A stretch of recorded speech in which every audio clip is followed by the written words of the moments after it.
Bonjour, aujourd'hui une petite vidéo pour parler de reproduction sexuée et de la stabilité du karyotype. Donc nous savons que toutes les espèces vivantes sont caractérisées par un nombre précis de chromosomes, c'est-à-dire par un karyotype spécifique.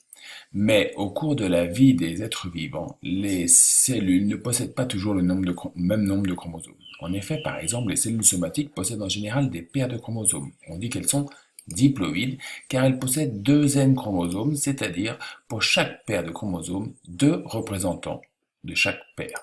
Par contre, les cellules reproductrices, elles, ne possèdent qu'un seul chromosome de chaque paire. On dit qu'elles sont haploïdes, elles possèdent N chromosomes.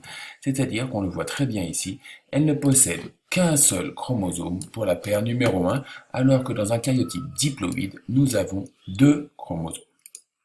Alors, dans le cycle de vie des êtres vivants, on peut s'apercevoir que les cellules alternent. En effet, il y a des moments où elles ont un stade diploïde, elles possèdent deux N chromosomes, et d'autres moments où elles ont un stade haploïde, elles ne possèdent plus que N chromosomes. De même, chez la drosophile, un animal un peu moins familier pour nous, des moments où elle possède deux N chromosomes, des moments où elle possède N chromosomes, et puis, pareil, chez les êtres vivants végétaux, comme par exemple la fougère, des moments où il y a deux N chromosomes chez le sporophyte et des moments où il n'y a que N chromosomes chez le gamétophyte. Alors comment cela s'explique-t-il? Eh bien en fait, dans les cellules reproductrices vont apparaître grâce à une division spéciale qu'on appelle la méiose. Cette division est constituée de deux divisions, pardon. Une première division de la méiose qui permet de diviser par deux le nombre de chromosomes dans la cellule. J'avais deux chromosomes, maintenant je n'ai plus qu'un seul chromosome.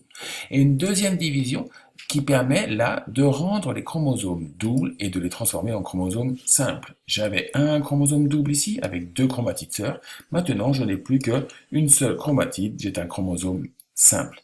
Alors, on peut regarder ce schéma qui va mieux nous expliquer la répartition de la quantité d'ADN pendant la méiose. Donc avant de me diviser, la cellule souche des cellules reproductrices possède deux N chromosomes simples. Pendant la phase S, cette quantité d'ADN va se dupliquer et je vais obtenir deux N chromosomes doubles. La première division de la méiose me permet de passer à N chromosomes, mais ils sont toujours doubles.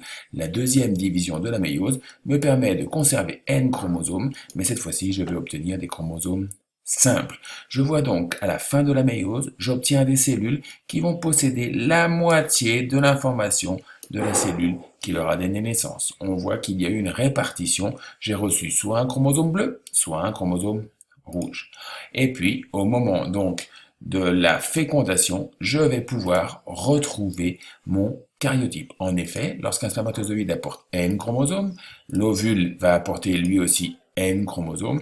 Je vais donc obtenir une cellule œuf qui va posséder deux N chromosomes. Et voilà comment la stabilité du karyotype est maintenue. En vous remerciant de votre attention.